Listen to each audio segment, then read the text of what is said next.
জি, আপনাদের সবাইকে ধন্যবাদ জানাচ্ছি যে আপনারা সবাই চাচ্ছেন, সিলেটবাসী চাচ্ছে যে ফুটপাত দখলমুক্ত হবে এবং ফুটপাতে কোনো ধরনের প্রতিবন্ধকতা তৈরি হবে না। সিলেট অন্যতম একটি সুন্দর নগরী। ইতিপূর্বে এখান থেকে হকারদেরকে অন্যত্র স্থানান্তর করা হয়েছিল, সেখানে খুবই সুন্দর ব্যবস্থাপনা আছে। তো আমরা আপনাদের মাধ্যমে অনুরোধ জানাতে চাই আপনার শহরবাসীকে এবং যারা ব্যবসায়ী কমিউনিটি আছে তাদেরকে যে দয়া করে আপনারা ফুটপাতে বসবেন না এবং বসার জন্য আপনারা কাউকে অনুমতি দিবেন না। আমরা আপনাদের সহযোগিতা চাই। এই অভিযান আজকে শুরু হলো, এখান থেকে কন্টিনিউয়াস এই অভিযান চলবে। আমরা লোকজনকে প্রথমে সতর্কতা জানাচ্ছি যাতে না বসে, পরবর্তীতে তারা যদি আমাদের সাথে কোঅপারেট না করে তাহলে তো তাদেরকে অন্য ব্যবস্থা করতে হবে। তো সিলেট অন্যতম একটি সুন্দর নগরী, এটি শাহজালাল শাহপরানের পুণ্যভূমি। এখানে এটা সুন্দর থাকুক এবং এলাকার জনগণ চাচ্ছে যে আপনার এই শহর সুন্দর থাকুক। তো আমরা এখানে দায়িত্ব নেওয়ার পরে আমরা চাচ্ছি যে পরিচ্ছন্ন শহর থাকুক, কোনো যানজট না থাকুক।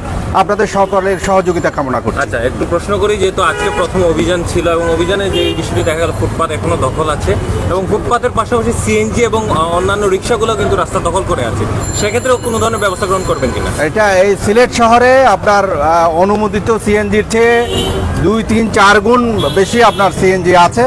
তো এই বিষয়টা দীর্ঘদিনের সমস্যা, এটাকে পর্যায়ক্রমে সমাধান করতে হবে। আমরা শিগগিরই আপনার সিটি কর্পোরেশন এবং পুলিশ বাহিনীকে নিয়ে আমরা বসব এবং এখানে শহরে অনুমোদিত আপনার অটোরিকশাগুলোকে কিভাবে শহরের বাইরে রাখা যায় বা কিভাবে রেগুলেট করা যায়, তাদেরকে কিভাবে কন্ট্রোল করা যায় সে বিষয়ে আমরা পদক্ষেপ নিব। অভিযান করলেন, এর আগেও আমরা দেখেছিলাম যারা মেয়র ছিলেন তারাও কিন্তু এরকম করেছিলেন, কিন্তু এই ফুটপাত দখলটা বন্ধ হচ্ছে না, সেই ক্ষেত্রে আপনি কি বলবেন এই বিষয়টা?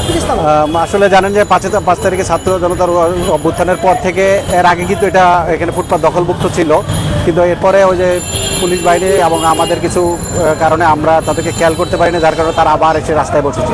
আপনারা জানেন লালদিঘির পাড়ে প্রায় আমরা 2 কোটি টাকার উপর খরচ করেই হকারদের বসার জন্য আমরা একটা সুন্দর ব্যবস্থা করেছি, তাদের পর্যাপ্ত টয়লেটের ব্যবস্থা সব কিছু করে দিয়েছি। তারপর ওই সুযোগ পেয়ে তারা আবার চলে এসেছে। আজকে আমাদের এই যে নতুন প্রশাসক মহোদয়ের নেতৃত্বে আমরা আবার আজকে শুরু করলাম।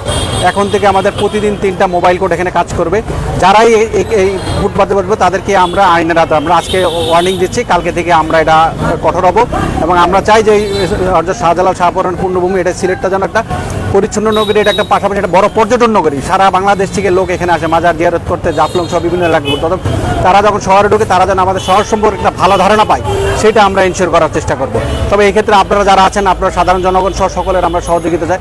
বিশেষ করে যারা আমাদের মার্কেট ব্যবসায়ী আছে, তারা দেখা যাচ্ছে যে বিভিন্ন জনে তাদের দোকানের সামনে ফুটপাত বলে আর অন্য একজন হকারকে বসতে দিচ্ছে।